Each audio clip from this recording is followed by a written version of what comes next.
C'est reparti pour une nouvelle aventure. Donc voilà, comme tous les ans, petit pèlerinage entre guillemets entre père et fils. Donc voilà, une petite semaine tranquille au bord de l'eau avec mon fils. Donc comme on avait fait la saison dernière. Donc on avait prévu au départ de partir sur un lac de barrage, histoire de changer un petit peu des lacs qu'on pêche. Mais aux dernières infos que j'ai eues, en fait, le barrage était complet, il y avait beaucoup de monde qui pêchait. Donc c'est vrai que ça me faisait pas trop rêver de me retrouver au milieu de tout le monde, tout ça. Voilà. Voilà. Ce qui est intéressant dans la pêche et puis dans le choix de ces destinations, c'est de s'adapter même au dernier moment. Voilà. Au lieu de tourner à gauche en sortant de la rue, on tourne à droite. Et voilà, donc ça peut permettre de réussir. Ça, notamment, c'est une des clés pour réussir sa session. Donc du coup on est arrivé sur un joli petit réservoir, donc que j'ai pas pêché depuis un certain nombre d'années. Je sais qu'il s'est fait quelques poissons la semaine dernière, donc ce qui m'a incité aussi dans mon choix rapide de dernier moment, vu que le barrage était complet. Il n'y a personne, on est tout seul, voilà, c'est quelque chose quand même d'assez exceptionnel. D'habitude il y a quand même du monde, il y a pas mal d'étrangers, mais là on est tout seul, donc on va essayer d'en profiter un maximum. On avait prévu de faire déjà un petit 48 heures pour voir ce qui allait se passer et puis pourquoi pas bouger par la suite si jamais il n'y avait pas de résultat. Et cette nuit, donc on est arrivé hier et puis donc cette nuit on a eu 2 touches. Donc je fais un petit poisson de je sais pas, 8-9 kilos peut-être, que j'ai décroché tout de suite à l'épuisette et que j'ai relâché. Voilà, je voulais pas l'embêter plus que ça. Et puis après, 1h30 après, j'ai eu à nouveau une touche dans une petite tâche. Je vais vous expliquer un petit peu la stratégie que j'ai mis en place pour commencer, mais elle va évoluer très vite dès ce soir même. Mais je vais revenir dessus tout de suite après. Et puis donc j'ai refait cette touche là et un poisson exceptionnel. Le poisson m'a déjà gâté, incroyable. Je vais vous faire voir ça. Voilà, en ce moment je suis un petit peu verni, il faut en profiter quand c'est comme ça. C'est pas tout le temps comme ça la pêche, mais c'est vrai que cette année, voilà, à chaque fois que je sors, je suis récompensé, notamment par les poissons et puis 2 par le poids de ces derniers. Voilà, je vais vous faire voir, histoire de commencer cette session. On pouvait pas mieux espérer. Une commune monstrueuse. Oh purée. Voilà la bestiole. Si elle veut se laisser faire, elle était un petit peu dans l'eau là. Je viens de lui faire une séance photo. Ouais, ça a l'air d'aller. Voilà. Ouf. Voilà. Allez. Allez ma belle, que je te présente. Allez. Voilà, un poisson d'un peu plus de 26 kg. Et ben voilà, la session est faite, hein, les gars. Un bon moment de partage entre père et fils dans la semaine, et ce poisson monstrueux, c'est un truc de fou quoi. C'est je la voyais pas si grosse quand je l'ai mis dans l'épuisette, et puis c'est quand j'ai voulu la monter dans le bateau, j'ai dit qu'est-ce qui m'arrive, j'ai plus de force, j'arrive pas à la porter. Un poisson hors norme. Voilà, plus que content. Magnifique. Ouais, un vrai monstre. Allez, eh ben, on va lui faire regagner ses profondeurs. On va vérifier les cannes de la nuit. Oh, purée. Et puis je vais vous expliquer ce qu'on a fait pour réussir à prendre ce poisson. On la remet et je vous dis à tout à l'heure. Allez ma belle, elle va grandir un peu. On se recroisera peut-être dans quelques années. Un vrai trésor.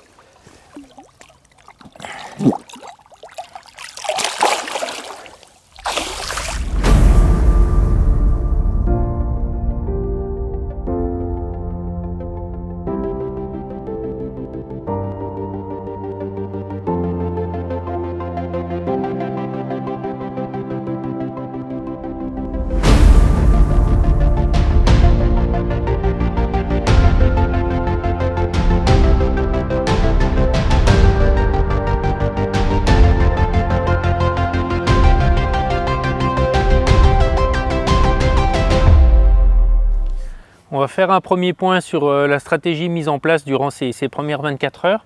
Donc on est arrivé hier matin avec Nathan. Donc très vite on a trouvé un poste qui nous plaisait. On a décidé au vu du niveau du lac de pêcher un fond de baie. Donc on est parti faire du repérage. Donc j'ai décidé de mettre 2 cannes dans la baie et 2 cannes en pleine eau. Donc sur les cannes de la baie, Donc j'ai décidé de mettre ma première canne de gauche vraiment à la sortie d'un petit chenal qui était vraiment propre en plein milieu des herbiers. Souvent ça j'aime bien, c'est des spots que les poissons aiment bien fréquenter et puis ça pêche vraiment bien. Donc j'ai mis cette canne là, celle qui m'a produit d'ailleurs les 2 poissons de cette nuit. Donc vraiment la canne la plus extrême gauche dans les herbiers. Ensuite, j'avais décalé, mais vraiment bien au large, toujours dans ce petit chenal, mais un petit peu plus loin. Il était quasiment disparu à l'écho, il était bien moins net. Là, cette canne-là, elle n'a rien produit cette nuit. Donc voilà. Et puis après, on a mis 2 cannes en plein large, donc sur la zone du milieu. Donc on a fait un amorçage, il n'y a rien de particulier à trouver. Donc ce qu'on a fait, c'est qu'on a mis 2 repères, on est à environ 150-200 mètres du bord et les 2 repères sont distants de 40 à 50 mètres de distance et entre ces 2 repères sur cette bande, on a amorcé. On a mis 4-5 kg de bouillettes et autant de tiger. Donc c'est quelque chose que j'aime bien faire, c'est souvent ça paye sur ces eaux où il n'y a rien en plein milieu, ça arrête bien les poissons. Donc on a fait une belle bande et puis on a mis une canne à chaque extrémité de cette bande. Cette nuit, elle n'a rien produit, donc je suis pas plus ou moins inquiet parce que voilà, il faut le temps que l'amorçage se travaille et puis que les poissons le trouvent. Mais je suis quand même un petit peu sceptique parce qu'on est sur une année particulière, on est fin août, le niveau des lacs est très haut, il a un niveau je dirais de fin mai. Donc c'est vrai que les poissons, on ne va pas les trouver comme on les trouve d'habitude à cette saison. La preuve, c'est que les poissons, là, je les ai fait en fond de baie, là où en temps normal, les années d'avant, il n'y a plus d'eau, l'eau est sec, donc les poissons sont plus là, on les trouve plus en pleine eau. Donc ce qui me fait dire que j'y crois moyennement sur les cannes du large. Donc pour ce soir, ce que j'ai fait, c'est que j'ai réadapté un petit peu ma stratégie au vu des résultats de cette nuit. Donc j'ai toujours laissé cette canne, ma canne de gauche, tout de suite à la sortie de ce petit chenal. J'ai mis une deuxième canne un petit peu plus à gauche, là où le chenal est vraiment bien dessiné encore et où c'est vraiment très propre au cœur des herbiers, il est aussi. Donc j'ai repositionné une canne ici. Donc celle-ci, j'ai mis un bonhomme de neige. L'autre, elle pêche à la tiger. Et puis ce que j'ai fait, c'est que j'ai essayé de chercher la limite des herbiers pour positionner ma troisième canne que j'ai remis dans la baie. Mais elle est assez bon, même si on la trouve facilement la limite des herbiers. Le truc, c'est que les potamos sont assez éparses et puis ce qui fait que ça pêche vraiment même au plein cœur des potamos. Donc on est susceptible de pouvoir tendre une ligne partout et les poissons naviguent vraiment facilement au milieu de ces herbiers. Bon, je l'ai quand même mis à l'extrémité pour voir. Bon, on verra bien ce que ça fait. Donc 3 cannes dans cette baie là, puisque les poissons ils semblent venir bien dans cette zone et puis je pense qu'il y a encore pas mal de nourriture naturelle ici. Et puis sur le coup du large, et ben du coup j'ai laissé plus qu'une seule canne. On a réamorcé ce soir quand même avec Nathan, on a remis 2 kg de bouillettes et puis 2 kg de tiger. Voilà, on n'a pas trop forcé et puis suivant les résultats de cette nuit, je verrai si je la laisse demain ou pas. On adaptera tout ça demain. Donc voilà, là on va aller se faire un petit repas tranquille et puis on va profiter de cette fin de journée paisible. Voilà. Moi je vous dis à demain et puis voilà, on va voir cette nuit ce qui se passe. Allez, c'est parti.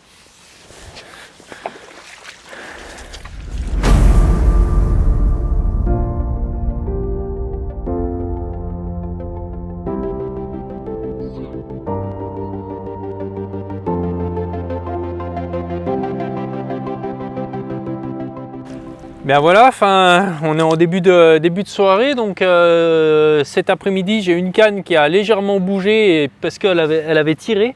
Donc je pensais que, comme elle pêche vraiment dans les herbiers, que le fil passe au-dessus de tous les herbiers, je pense qu'avec le vent qu'il y a eu, les herbiers dérivants avaient tiré un petit peu sur ma ligne. Mais rien de méchant, mais j'ai dit bon allez, je vais retendre ma canne parce que j'aime bien que ça pêche propre le soir. Donc je suis parti récupérer ma ligne, donc j'étais en train d'enlever les herbiers au fur et à mesure. Et puis quand je suis arrivé à une quinzaine de mètres de là où j'avais posé, j'ai senti comme un gros coup de tête. Je dis mince, j'ai un poisson, c'est bizarre, ça n'a pas tiré très fort, j'ai un poisson, j'ai pas pris l'épuisette. Je dis bon bah tant pis. Donc je suis arrivé, j'ai tiré, c'est sorti des herbiers, et là ça s'est mis à sauter hors de l'eau. Un brochet énorme, voilà. Et j'ai eu la chance, en plus je l'ai capturé. Voilà, je vais vous le faire voir.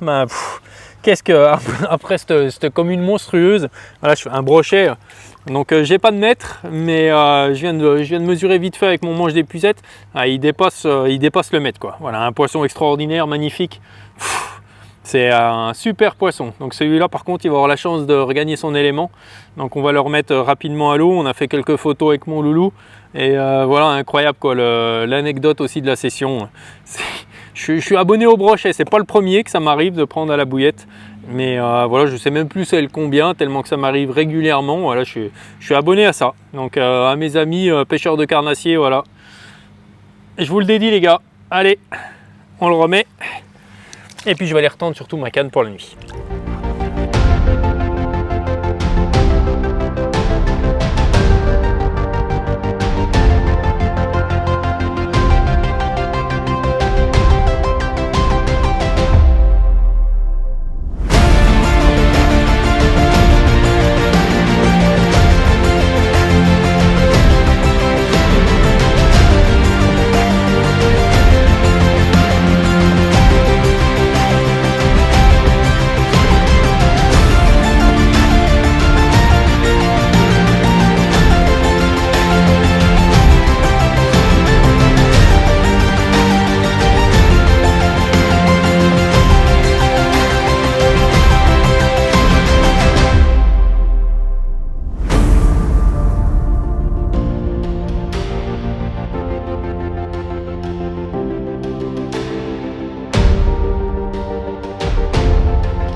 Attends, je vais t'aider. Hop. Et hop là. Voilà. Bon, depuis qu'on s'est parlé, on a passé 2 nuits sur le poste. Donc qui étaient assez moyennes, mais bon, vu de ce qui se prend sur le lac, c'était quand même pas si mal. La première nuit, donc on a fait ces fameux 2 poissons dans cette énorme commune. Et puis après, on a fait ce brochet en pleine journée. Et puis ce qui s'est passé, c'est que la nuit d'après, donc on a retendu un peu similairement, sauf qu'on a recentré un petit peu la pêche plus sur la gauche dans la baie. Et puis là, donc j'ai eu qu'une seule touche dans la nuit. J'ai fait un petit poisson que j'ai estimé à 12 kg, que j'ai relâché tout de suite au bateau. Et puis la journée suivante, on a eu beaucoup de vent, jusqu'à 40 km/h. Et ce qui s'est passé, c'est qu'il y a beaucoup d'herbiers qui se détachent du coup, et puis qui se prennent dans mes lignes, parce que les lignes elles flottent sur les herbiers, donc ça pêche pas très bien. Donc malgré tout, on a quand même décidé de refaire la nuit ici. Et cette nuit, du coup, il s'est rien passé du tout.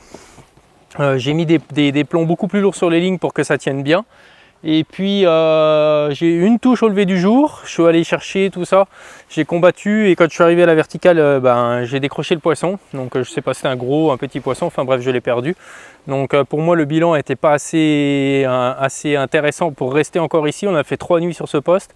Et puis ce matin, en retournant chercher les lignes, il y a un poisson tiens, il y a les avions qui passent, on va les laisser passer. Ouais.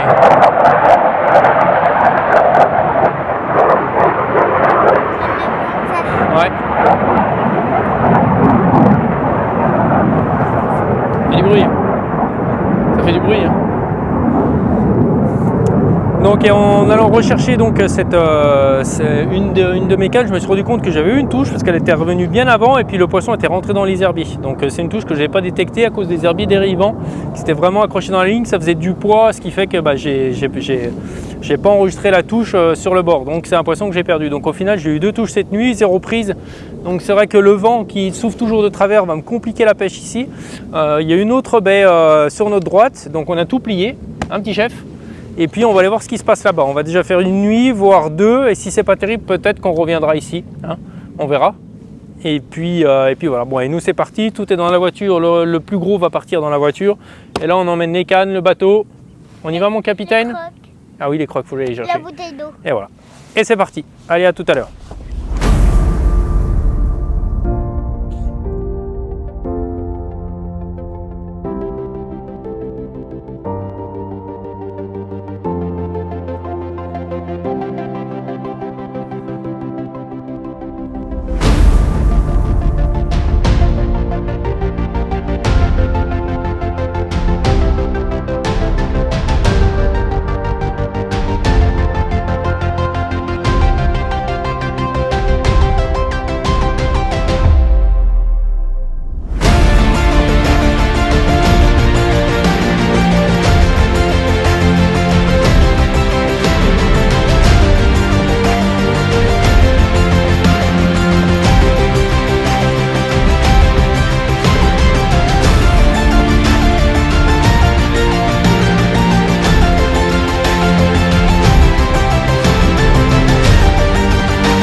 Et bien voilà, première nuit sur le deuxième poste qu'on a décidé de pêcher durant cette semaine pour voir un petit peu comment ça se passait ici. Donc on a toujours fait le choix de pêcher en fond de baie vu le niveau du lac pour l'époque. Ça s'est avéré payant puisque cette nuit on a fait 2 touches, voilà, 2 poissons, un poisson dans les 10 kg que j'ai relâché tout de suite à l'épuisette et puis un joli poisson d'un petit peu plus de 17 kg. Donc un choix assez payant. On est un petit peu moins embêté par les herbiers que sur le poste précédent. Et puis voilà. Par contre, le seul petit point négatif, c'est qu'ici, il faut que je tente quand même assez loin, voire même très très loin. J'aime pas trop ça en temps normal, mais là, on n'a vraiment pas le choix si on veut rester sur le parcours de nuit et puis pêcher comme il faut. Donc le seul petit truc que je m'impose, c'est que je me lève le matin aux aurores pour retirer les cannes si jamais il y a des pêcheurs de carnassiers qui pêchent durant la journée, que je les gêne pas. Voilà, donc c'est juste le petit truc. Et puis je vais vous présenter donc cette belle miroir. Hop là! Superbe, 17 kg, un petit peu plus de 17, magnifique, très beau poisson. Pas fait un très gros combat, mais franchement voilà, ça fait du bien. Donc je voulais retourner sur le premier poste qu'on a pêché dès ce matin, mais Nathan il m'a dit non papa, on reste encore ici au moins ce soir. Donc on va refaire une deuxième nuit ici, donc la journée forcément elle va être calme puisque j'ai retiré les cannes. Comme ça il n'y a pas d'histoire avec les pêcheurs de carnassiers, tout le monde peut pêcher en temps et en heure. Nous on pêche la nuit, on va les laisser pêcher la journée. On va préparer 2-3 montages puisque la boîte commence à se vider, remettre un peu d'ordre dans les affaires. Et puis on va passer cette journée tranquille. Allez, on va remettre cette belle à l'eau et on va se mettre un petit peu au boulot. Allez hop!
Donc le choix de Nathan de ne pas avoir voulu changer de poste a été bon. C'était un bon choix parce que cette nuit a été assez bonne, dans la moyenne des autres nuits, avec 2 touches et 2 poissons.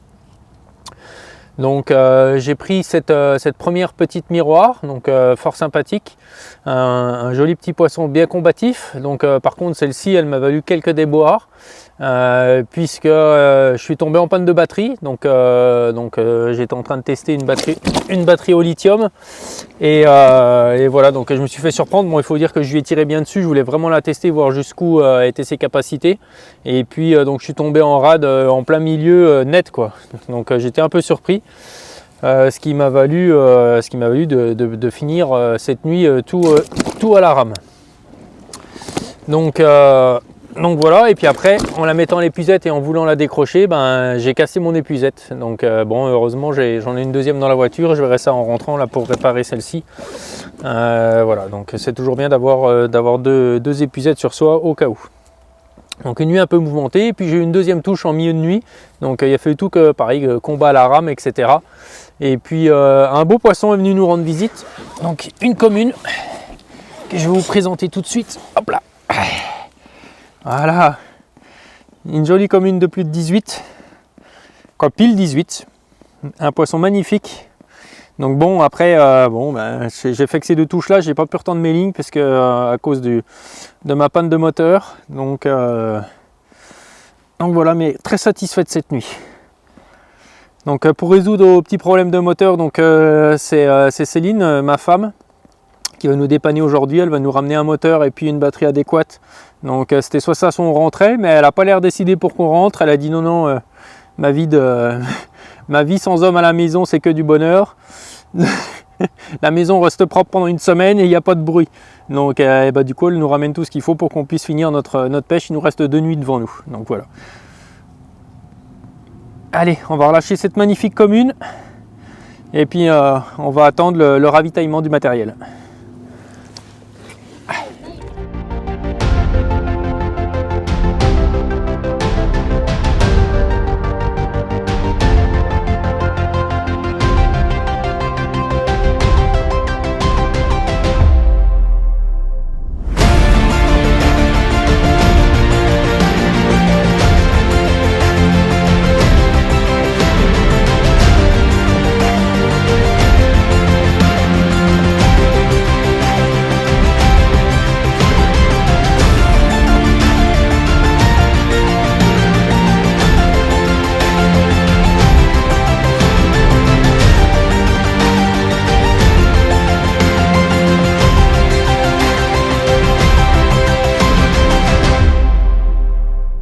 À présent, on va parler montage, puisque c'est un des éléments clés qui va vous permettre de réussir ou non votre session.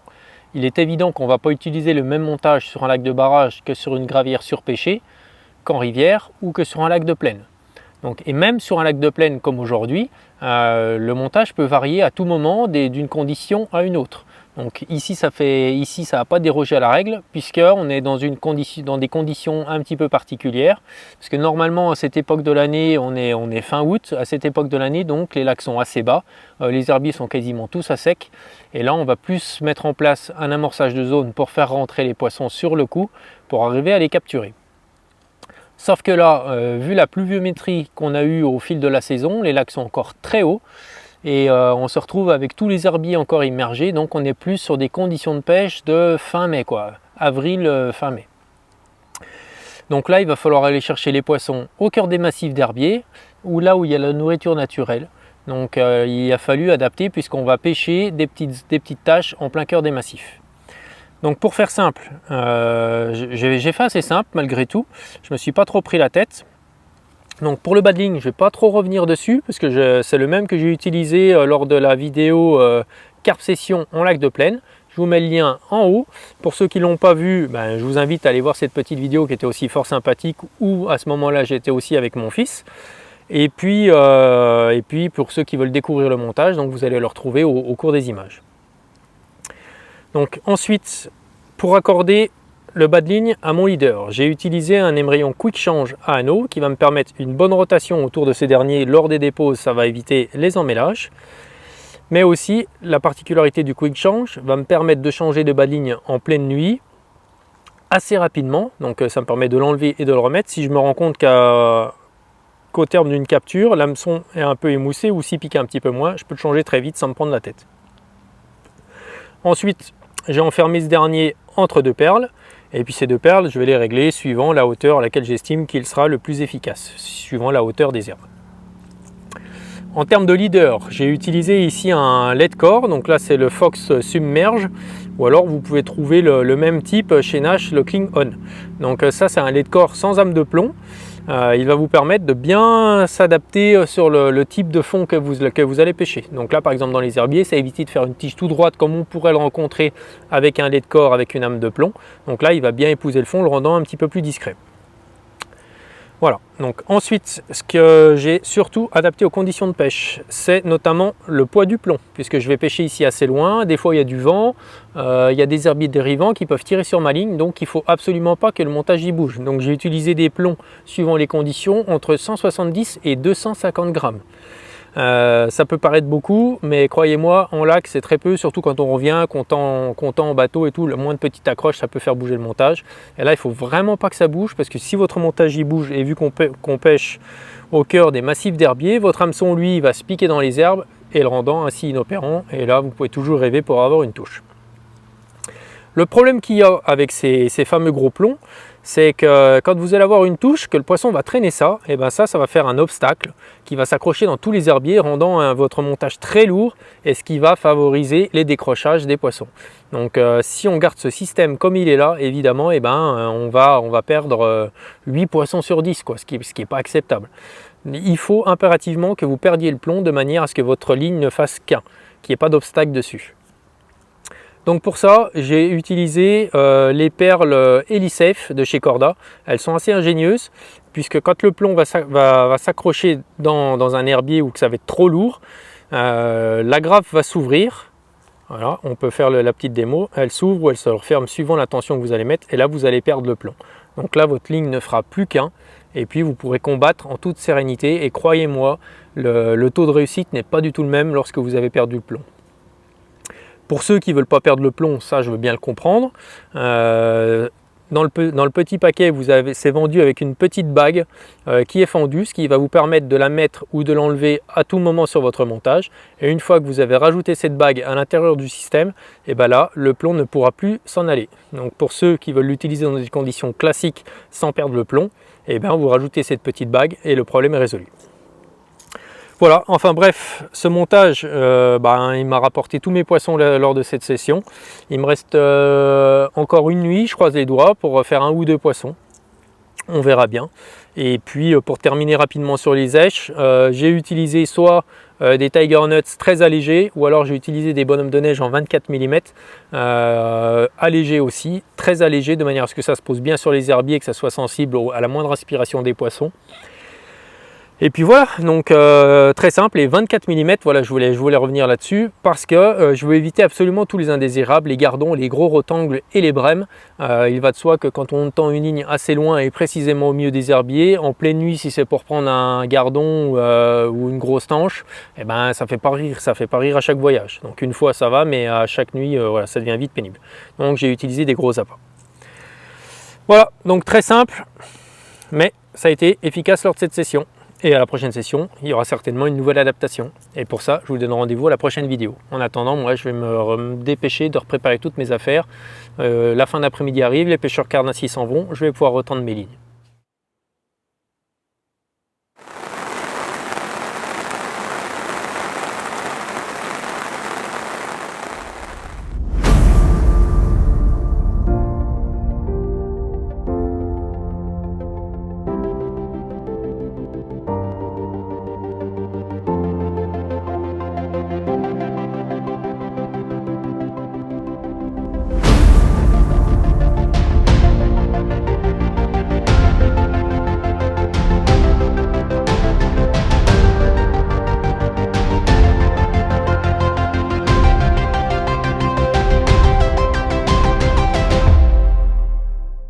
Bon bah voilà, on arrive au terme de cette session. Toutes les bonnes choses ont une fin, c'est le temps de rentrer à la maison. Donc on va pas se plaindre, on a passé une très bonne semaine sur ce lac.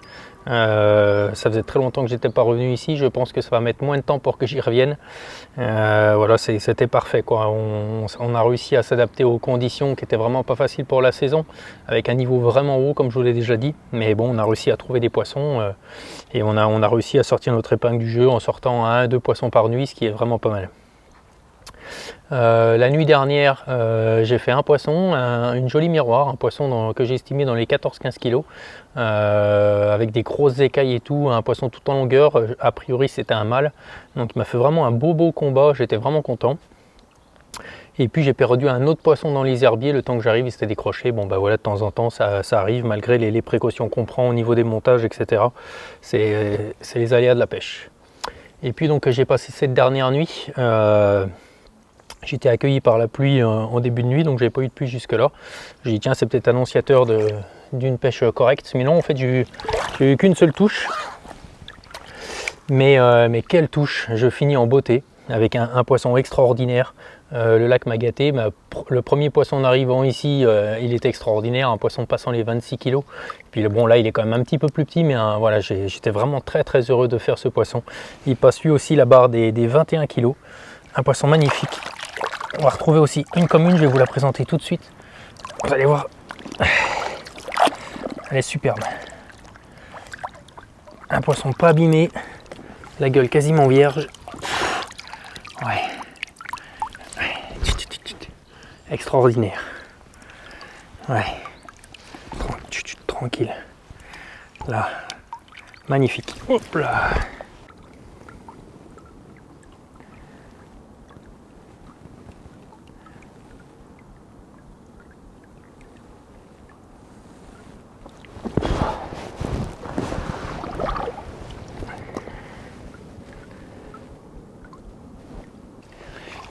Allez, on va la remettre. Vraiment très heureux de cette session. J'espère que les images vous ont plu. Si vous souhaitez acheter le matériel que j'ai utilisé durant cette session, je vous invite à aller faire un petit tour sur notre site instinctpêche.fr. Si ce n'est pas déjà fait, vous pouvez vous abonner si les vidéos vous plaisent à notre chaîne YouTube. Vous allez pouvoir retrouver une multitude de vidéos carnassiers, carpes, et puis bientôt il y aura de la mouche. Et puis la chose la plus importante, que je vous dis à chaque fois, que l'équipe vous dit à chaque fois, le plus important pour prendre des poissons, il faut aller à la pêche.